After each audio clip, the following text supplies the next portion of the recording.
Sir, we can't hear you. Ma'am, actually the class hasn't started yet. It will be starting after 6.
Hello, good evening everyone. Today's session will be taken by Dr. Anil C. Matthew, sir.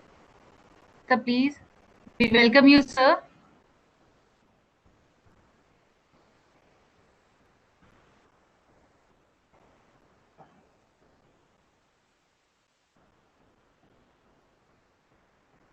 Hello, am I audible?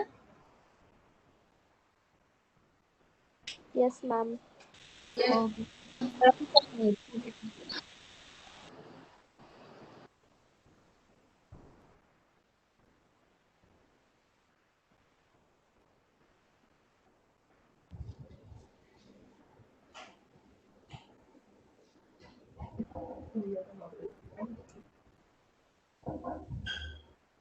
Good evening, sir. Hello.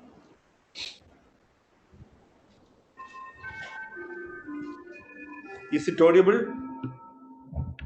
Yes, sir. Now it is audible. Now it's audible. Yes, Yes, sir. sir. You are Good evening. audible. Okay. Good evening, sir. Thank you all. I hope this is my last session of the workshop, which is called a chi-square test. I hope the previous sessions are useful for you, and this is the last session which I am taking. This topic is chi-square test. Chi-square test is basically, when we look into it, it is basically for seeing the difference of the two groups. Whenever we want to see the difference of the two groups, for example, here is a table which I have taken from one journal. The table is Association of Geriatric Syndromes with Malnutrition. They are comparing two variables. One is normal women, elderly women, and another is malnourished elderly women, 30 in each group. They have taken several variables. So one is visual disturbance, dizziness, deafness, fall, dementia, depression, many of these variables. And there are other variables like get up and go tested. But this test is measured in a quantitative form, whereas the rest of all the things are in the categorical form. So whenever you see any baseline data, we have, as I told you in the first class itself, we have 4 scales are there. One is called a nominal scale, second is called ordinal scale, ratio scale, and interval scale. And in little more simple form, one is called a categorical variable, other is called a continuous variable. When it is in a continuous form, the commonly used descriptive measures are mean and the standard deviation, or median and range. Whereas when it is in a categorical form, usually the data are expressed as number and the percentages. When they are in the categorical form, and if you want to compare two proportions, the commonly used statistical test is called a chi-square test.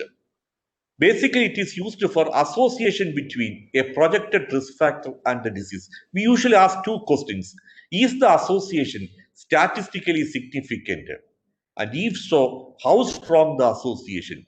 Is it of clinical importance or not? This is what, especially when we look in an exposure outcome relationship, when we wanted to study it, this is the way which we look into it.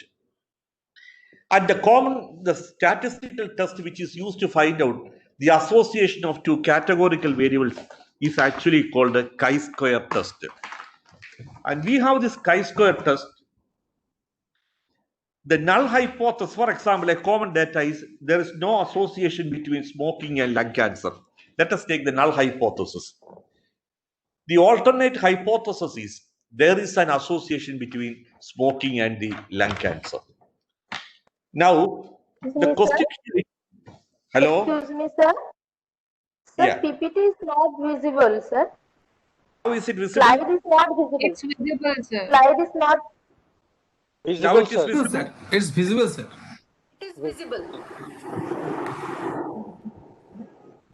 There is no association between smoking and lung cancer is the null hypothesis.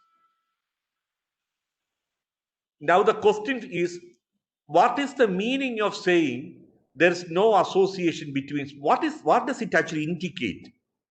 The meaning of it depends upon how is your study designed. Is it audible, madam? Is it audible? Yes, sir. Yes, sir. It is clear. Yes. The meaning of there is no association, it depends upon what the study design is. If your study design, Sir, slides are very close, very small.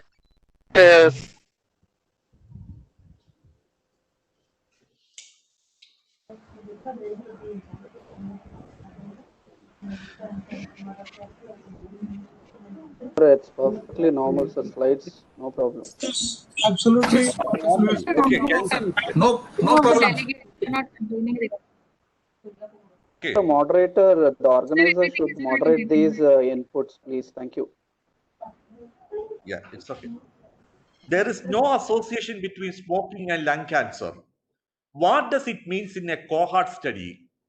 The meaning of it depends, the meaning differs according to the study designs.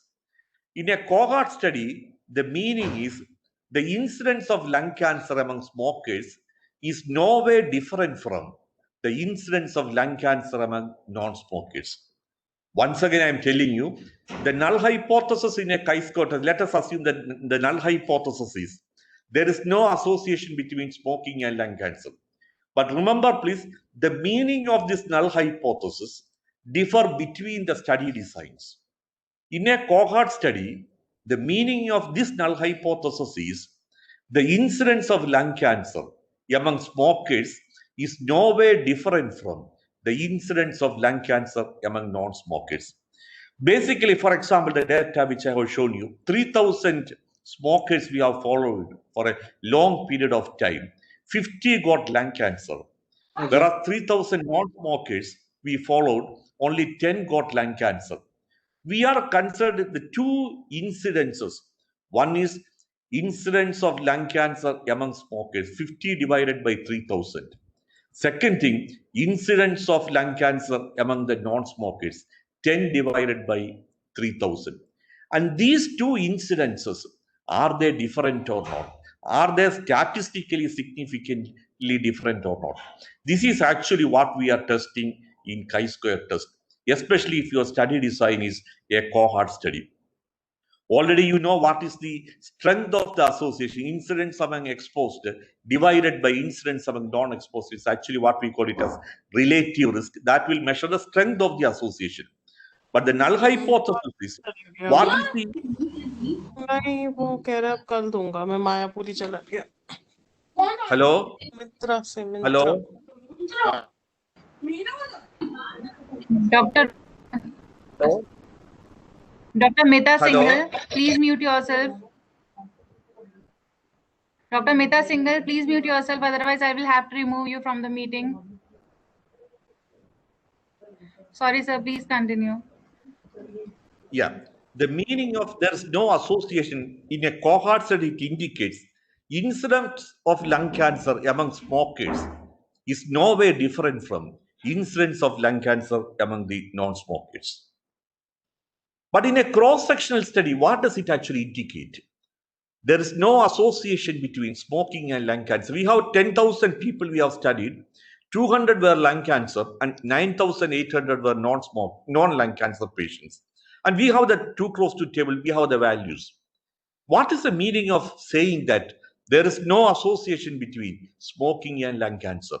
In a cross-sectional study, it indicates that smoking and lung cancer are unrelated.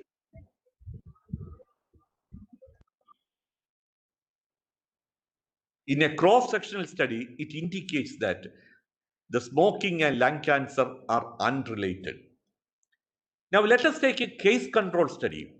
There is no association between smoking and lung cancer. We have 100 lung cancer patients we are taking and 100 control arm people we are taking.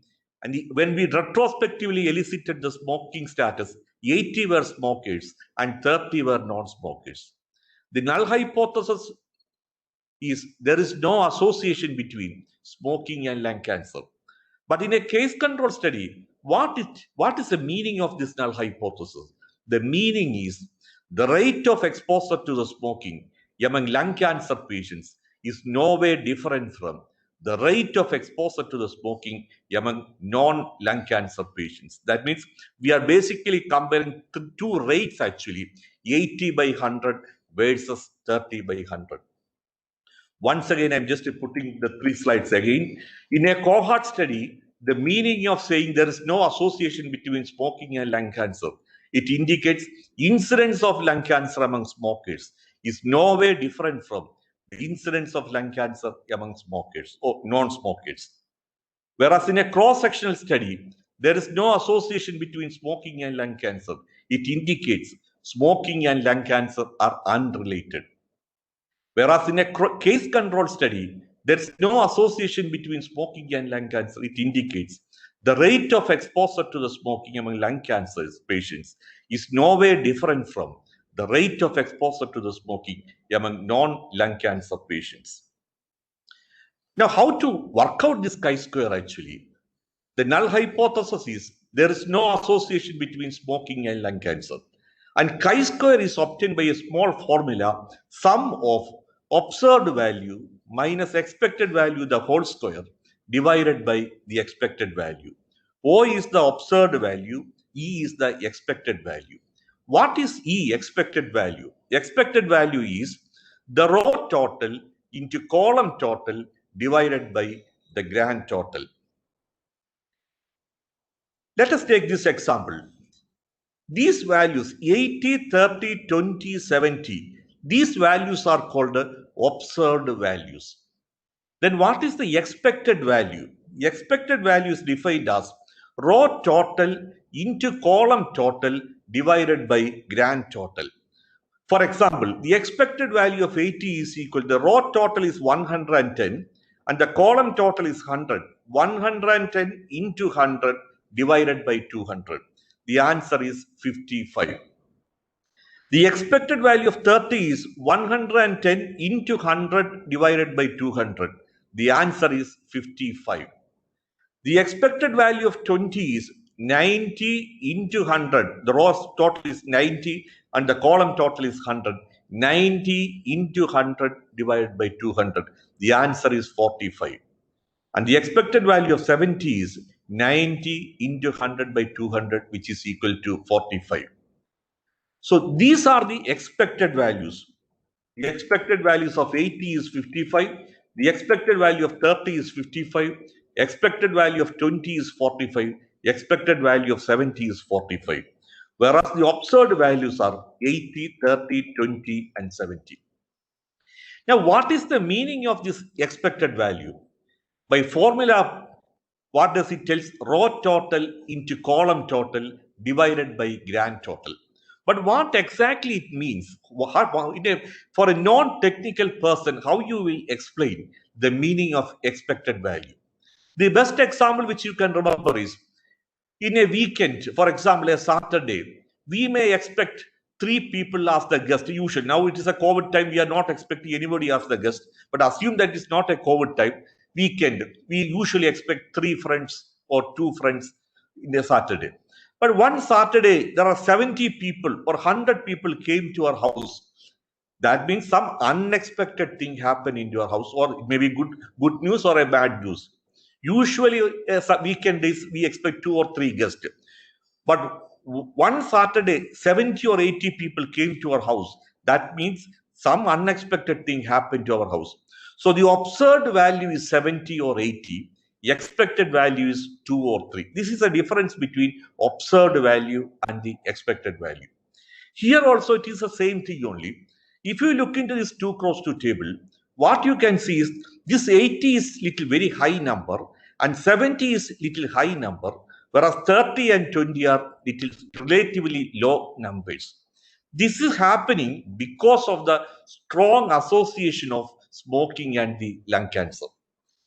Now the question for us is, if there is no association, what value you will get instead of 80? This is actually what we call it as expected value. If the null hypothesis is going to be true, that means if there is no association between smoking and lung cancer, what value you will get instead of 80? For example, out of 200 people, there are 100 lung cancer patients are there. So if you give an arbitrary number like 110, the expected value is 110 into 100 divided by 200. That is actually the expected value of 80. Similarly, out of 200 people, 100 are non-lung cancer patients. If you give an arbitrary number like 110, what value will get it? 110 into 100 divided by 200. This is actually what we call it as expected value. Those who find it difficult in understanding this particular logic, it is better to memorize the logic. Row total into column total divided by the grand total. But whatever it is, the chi-square is defined as sum of observed value minus expected value the whole square divided by the expected value. So in this example, 80 minus 55 the whole square by 55 plus 30 minus 55 the whole square by 55 plus 20 minus 45 the whole square by 45 plus 70 minus 45 the whole square by 45, the answer is 50. Now, like all other tests of significance, we have to look into the t-table value. You will be remembering what I told you in the first class. For a t-table, for a small sample size, the degrees of freedom is defined as n1 plus n2 minus 2. For a Z test, we don't have to look into the table. The last value which is given in the t-table, like infinity or whatever the term which they are giving, normal values. The values are 1.96, 2.576 and 3.29. For a paired t-test, it is n-1 degrees of freedom. But in chi-square test, the degrees of freedom is defined as row minus 1 into column minus 1. For example, in this data which we are teaching you, there are 2 rows are there and there are 2 columns are there.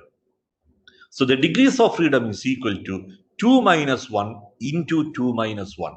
2 minus 1 is 1. 2 minus 1 again is 1. So 1 into 1, the answer is 1 degrees of freedom.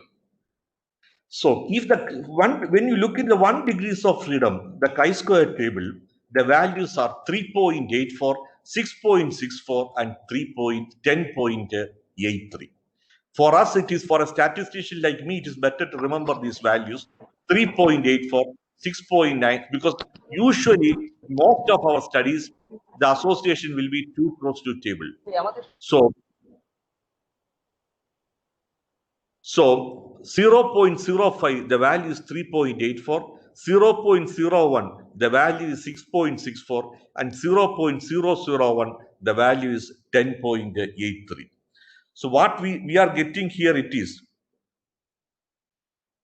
our calculated value is 50. If 50 is even more than 10.83. So the conclusion is, if the calculated value is more than the table value, we reject the null hypothesis. So in this example, the p-value is p less than 0.001. Remember, please, this chi-square test is used to detect the presence or absence of the statistically significant association. Whereas if you wanted to measure the strength of the association, for a cohort study, you have to use relative risk. And for a case control study or a cross-sectional study, we have to use odds ratio. Of course, odds ratio can also be used. There's no harm in using even in the cohort study. But relative risk we can use only for the prospective studies or a cohort study. These are the important take-home messages of the chi-square test. Now, we have certain assumptions also there in the chi-square test. And basically, we won't teach these assumptions very strict. The reason is chi-square test is a non-parametric test. So when it is a non-parametric test, the meaning of the non-parametric itself, there is no assumptions involved in it. That is the meaning of non-parametric test. So again, teaching you assumptions of a non-parametric test doesn't have much value, but still we are having some statistical assumptions when we wanted to use chi-square. But that is not you can't question me that I taught you like this way. You should not question this slide because it is a non-parametric test. We can't force these assumptions. But conventionally, we have been using these assumptions. One is we expect a sufficiently large sample size, at least minimum 20. But again, I am telling you, this is not compulsory. Chi-square test can be used even for a very small sample size. They have an option called a Yates correction, or another option is called a Fisher exact test. But each observation is independent. If any expected count is less than 10 and greater than 5, then Yates correction can be used.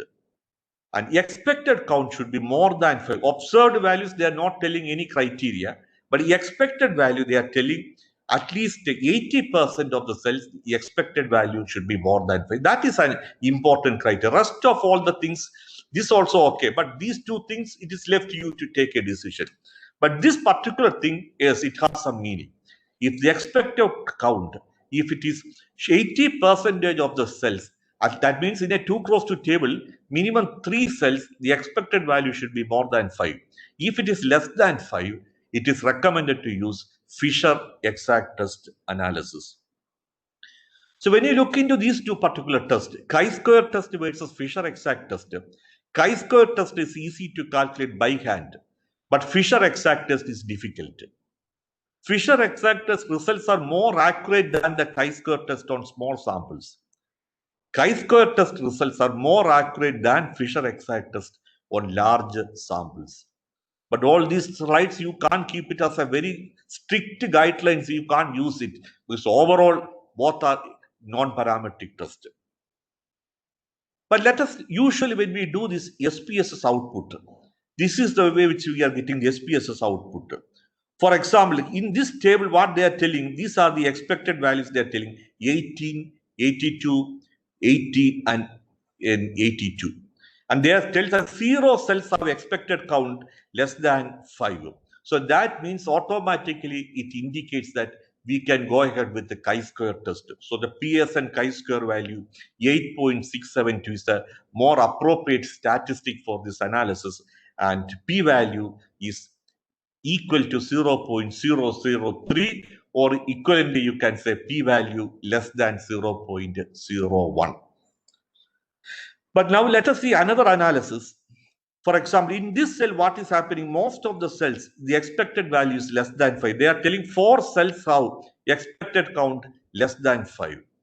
So in this situation, the more suitable analysis is Fisher exact two-tailed p-value. The answer is 0.52 for the probability. That means there is no association between gender and anemia. They are actually testing two. One is gender, whether the gender have a role association with the anemia or not. So the more accurate statistical analysis is Fisher exact test, and you can quote the probability of 0.524 as the probability, which means that there is no association between gender and the anemia. So basically the tree path, once again, this I have explained you several times. When you see the analyzing the difference, we have two values. One is categorical, other is called a continuous variables. When in the categorical, we have difference in proportion. When in continuous variables, we will be comparing the difference in the mean values. When you wanted to see the difference in the mean value, which I told you, the commonly used statistical analysis are paired t-test, independent t-test, analysis of variance for the randomized block design. These are the four analyses commonly we use when you wanted to compare the difference in the mean values. One is paired t-test, second thing is independent t-test, third is analysis of variance, and fourth is analysis of variance for the randomized block designs. And when we wanted to compare the two proportions, when you wanted to compare the two proportions, the study design can be, we are more concerned about the study design. The study design can be case control studies, it can be cohort studies, it can be cross-sectional studies. In case control study, it can be matched case control study or not matched case control study. Even the cohort study also, if it's a small controlled studies, we can have matched cohort study and not matched cohort studies. Whereas cross-sectional study, we don't have any option. It will be always not matched. When it is a not matched studies, the statistical test which is used to compare the proportion is called a chi-square test or Fisher exact test. Whereas for it's a matched test, McNemark test is another test which we uses when you wanted to compare the matched proportions. Thank you. We'll have you some session evaluations. The first question is to test the association between the occurrence of speech defects in school children, samples of children from each of three socioeconomic status, high, middle, and low. They have taken the variables. There is not two variables, three variables they are concerned. The socioeconomic status is divided into three categories, not two variables. Variables are only two, but categories are high, middle, and low. That's one side. The other side is and records the number of children with the defects. Defects, they are classified defects yes and defects no. So basically in the column we have yes or no, and the row side we have three categories. One is high, second is middle, and third is low. He computed the chi-square test and found out chi-square value is 1.1 and the table value at alpha 0.05 is 5.9 and calculated value looks like smaller than the table value. This is the background of your question. Now you have to give an answer to some of these questions. You can note it. The first question for you is, how many degrees of freedom are associated with this particular test? That is the first question. We have one row, we have three categories. Column, we have two categories. The first question is, how many degrees of freedom are associated? Two, sir. So, correct answer. The correct answer. It is 3 2. minus 1. 3 minus 1 into 2 minus 1. That is 2 degrees of freedom is the correct answer for this question. Now, the second question for you is, what is the most appropriate conclusion that can be drawn from these results? The first is, there is statistically significant association between the occurrence of speech defects and the socioeconomic status, p-value less than 0.05. Second option is, the association between the occurrence of speech defects and socioeconomic status is not statistically significant. Sir, B, The sir. calculated B, sir. B. B is the correct answer. When the calculated value is than the table value, the correct answer is B is the correct answer. So what we are checking is whether you understood how to make conclusion. When the calculated value is more than the table value, we say reject the hypothesis. When the calculated value is less than the table value, we say accept the hypothesis. Whether you understood that take-home message, that is what which we tested to the second session evaluation. And the first session evaluation, what I have checked is whether you will be able to find out the degrees of freedom, able to calculate the degrees of freedom. The degrees of freedom is defined as row minus 1 into column minus 1. So the calculated value is less than the table value, and hence we accept the null hypothesis. And thank you for the organizers, and thank you very much. And it is a 3-day work. It's I think around 5 days. I have been taking classes for you, but I'm not seeing your faces actually. But some print screen or something like that, if I can see it, it will be better. First time I'm taking a class without seeing your faces. But one thing I'm sure, somewhere in India you are sitting. That's all what I came to know, that and you are attending my session. Wish you all the best of luck. And you can, whenever you have something to discuss with me, you can take my mobile Thank number you, sir. 952 Thank you very much, sir. 9. Thank you very much. Thank you so much. Telling mobile number, We please have wait. from the Thank you so much. Mobile number 92452 87851. One second, sir. 1 second. 9292. That box I will put it, or 92452 87858. If you have any doubt, please send contact me through email ID or WhatsApp. You can contact me.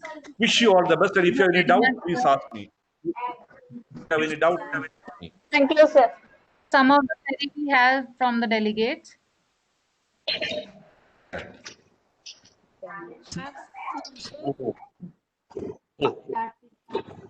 We are not able to use the chat box. Sir, can you? Will you please put the phone number PPT? Phone number, sir, please, sir. In PPT, sir.